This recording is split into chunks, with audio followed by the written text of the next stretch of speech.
Mi compañero Abdiel Crespo y yo, Naomi Rodríguez, estaremos informando sobre la Edad Moderna. La Edad Moderna es aquel periodo histórico posterior a la Edad Media y anterior a la Edad Contemporánea, que comprende desde el siglo XV hasta fines del siglo XVIII. El Renacimiento. Renacimiento es el nombre dado en el siglo XIX a un amplio movimiento cultural que se produjo en Europa Occidental durante los siglos XV y XVI.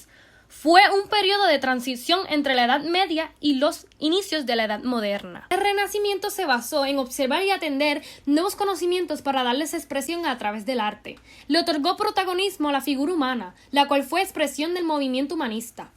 Dejando de lado la religión, utilizó la ciencia y la razón para buscar explicaciones naturales y sociales. Destacaba los valores éticos de libertad, justicia, amor, respeto, solidaridad y honor. A través de él surgieron grandes artistas de la historia de la humanidad. El descubrimiento de América. En la época del 1400, un navegante llamado Cristóbal Colón propuso a los reyes de España encontrar una nueva ruta comercial entre Europa y Asia. Entonces, Cristóbal Colón le dijo a la reina Isabel que le diera 3 barcos equipados para poder atravesar el océano en 3 meses, para así llegar a Asia e intercambiar mercancía a bajo costo. Y la reina Isabel accedió y reclamó las 3 carabelas en el Cuerpo de Palos. Luego, el 3 de agosto de 1492, parten del puerto de Palos 3 carabelas, la Niña, la Pinta y la Santa María. Llegando el 12 de octubre de 1492, se topó con una isla del nuevo continente. Fue poco después que Américo Vespucio, gracias a la cartografía, descubrió que no era Asia, sino un nuevo continente, el cual era América. Entonces comienza la colonización europea en tierras americanas. Luego, de España a América llevan plantas, animales, esclavos africanos y enfermedades que afectaron a los indígenas, y fue entonces que culminaron los españoles asentándose en las tierras americanas. La Reforma Protestante y la Contrarreforma. Esto inició en Alemania en el 1517 por Martín Lutero, que publicó las 95 tesis contra la Iglesia y decía que el Papa no era infalible y que cada quien podía interpretar la Biblia como quisiera. Los príncipes alemanes vieron la oportunidad para secularizar las pertenencias de la Iglesia e independizarse del Papa. Así nació la Iglesia luterana, que se extendió a otras regiones de Europa. Por su parte, en Francia, Juan Calvino tomó las enseñanzas de Lutero e inició su propio movimiento, el cual era el calvinista, que se expandió a los Países Bajos y a Escocia. En Suecia, Ulrich Zwingli propagó la Reforma Protestante. En Inglaterra, Enrique VII vio el movimiento para obtener el poder sobre la Iglesia Católica, creando así la Iglesia Anglicana. En España, Portugal y algunos reinos italianos, la Iglesia Católica comenzó la Contrarreforma para combatir la Reforma Protestante y reunificar y fortalecer al catolicismo. Todas las órdenes católicas ayudaron al Papa e incluso se crearon nuevas congregaciones. Ejemplo, la Compañía de Jesús en 1534. La segunda mitad del siglo XVI y todo el siglo XVII hubo intolerancia de las religiones, y eso llevó a enfrentamientos sangrientos. Estos fueron tanto políticos como religiosos, y se combinaron por el afán de expandirse económicamente y de poderío de los reinos europeos. Eso trajo guerra que modificaron al panorama europeo.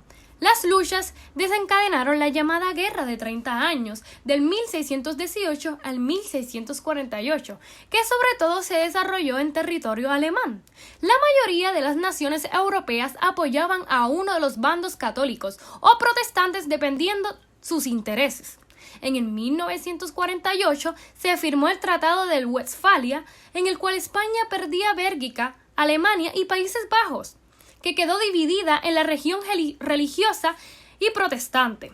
El fin de la guerra promovió el equilibrio de las fuerzas políticas y ayudó a unificar a los estados nacionales. Por su parte, los gobernantes del territorio protestante asumieron el control de las iglesias, aumentando su poder personal.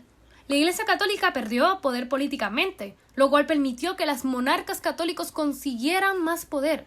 Esto puso las bases para el fortalecimiento de las monarquías absolutas del siglo XVII.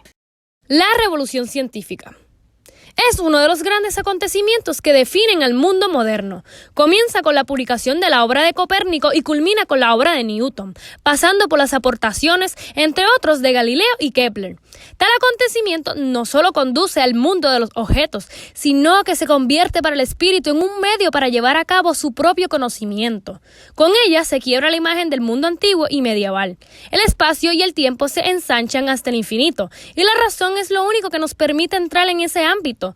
Lo que lo asegura, lo que le pone medidas y límites, no en lo físico, sino en lo legal. En la nueva imagen del universo confluyen tanto el ímpetu por lo singular y el concreto. Lo fáctico, como el deseo de lo universal, la observación sensible tiene que aliarse con la medición exacta y de ambas surgir la nueva teoría natural. El feudalismo fue un sistema social, político y económico que predominó durante la Edad Media, más precisamente del siglo IX al siglo XV, por un fuerte sistema monárquico.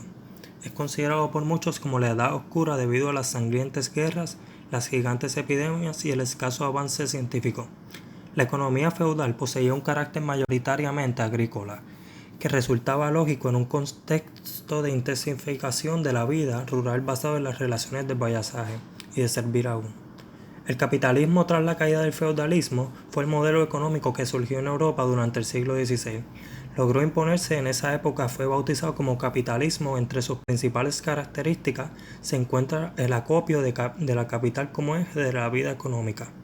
La revolución industrial empezó en el periodo que va de 1780 a 1840, donde tiene lugar en Inglaterra para después extenderse a Europa y a los Estados Unidos, porque fue una revolución en que consistió desde el Neolítico, esto es 10.000 años antes del siglo XVIII.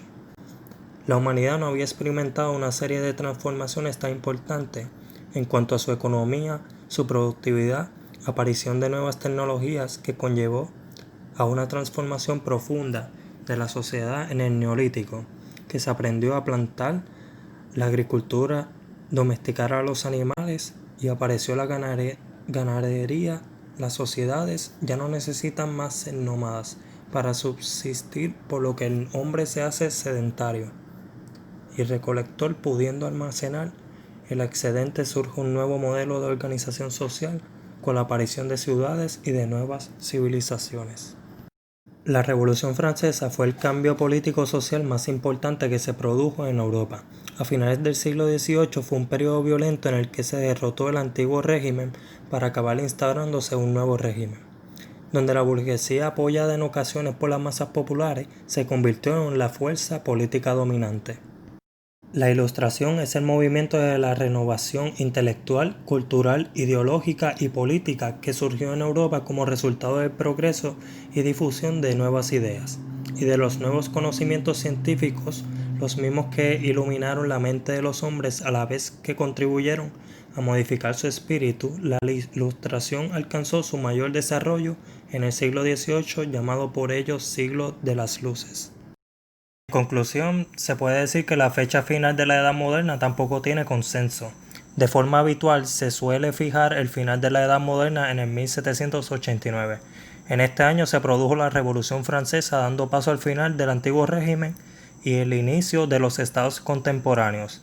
Pero algunos historiadores también marcan el inicio de la Edad Contemporánea con la llegada de la Revolución Industrial en el siglo XVIII y su expansión por el mundo en los siglos siguientes, que finalmente en Inglaterra su edad contemporánea se inicia en el 1918 tras acabar la Primera Guerra Mundial.